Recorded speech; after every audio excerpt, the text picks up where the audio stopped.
So what is the straight path that Allah subhanahu wa ta'ala is telling us? In the ayat before, Allah subhanahu wa ta'ala is saying, تعالوا أتلوا ما حرم ربكم عليكم. Come.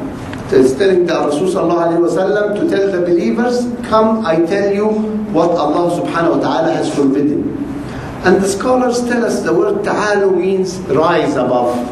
Because there are human laws. And human laws are usually written by somebody to protect his own interest, to make him richer, whatever it is. A certain group write a law for their own good, but not for the good of mankind. So when Allah subhanahu wa ta'ala says, ta'alu, rise above your own interest and come to what Allah subhanahu wa ta'ala has ordained to us and ask us to do. So what is this that Allah subhanahu wa ta'ala has forbidden on us?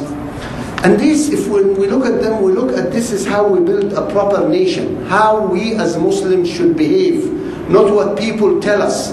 We reflect on each one of these points because that's how we as Muslims should behave.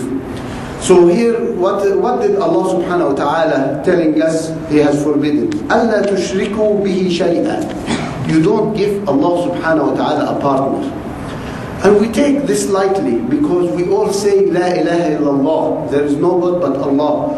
But أَلَّا تُشْرِكُوا بِهِ شَيْئًا is more than the words. You have to believe it. Because if we believe that Allah is our God and He provides for us, we would not be worried about our rizq.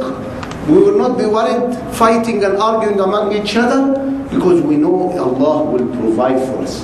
أَلَّا تُشْرِكُوا بِهِ شَيْئًا. We say there is La ilaha illallah, but we want to be nice to the boss, be nice to everybody else, so we might get a raise or we might. And I'm not saying we should not be nice, but we be nice, respectful, not lights, just to get our way, and whether they are right or wrong. So subhanallah, أَلَّا تُشْرِكُوا بِهِ شَيْئًا.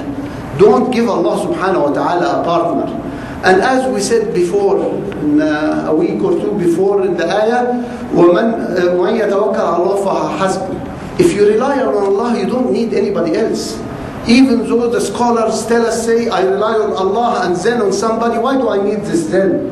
I rely on Allah alone because He will make somebody help me. He will put somebody in my path to help us if we rely on Him. We don't need this then, I need somebody else. أَلَّا تُشْرِكْ بِاللَّهِ شَيْئًا. We should not give Allah subhanahu wa ta'ala a partner whatsoever. Whether in worship or in our act in life, that we think that somebody else could really help us, somebody else could promote us, somebody could do something. It is all in Allah, in the hands of Allah subhanahu wa ta'ala. And that's why the hadith, if we learn what it says, وَأَنَّمْ أَنَّ الْأُمَّةَ لَوْ اجْتَمَعُوا عَلَى يَنْفَعُوكَ بِشَيْءٍ لَمْ يَنْفَعُوكَ إِلَّا بِشَيْءٍ قَدْ كَتَبَهُ اللَّهُ لَكَ.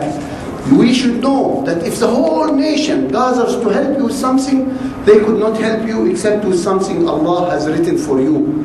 And if the whole nation gathers to harm you, they could not harm you except with something Allah subhanahu wa ta'ala has written against you.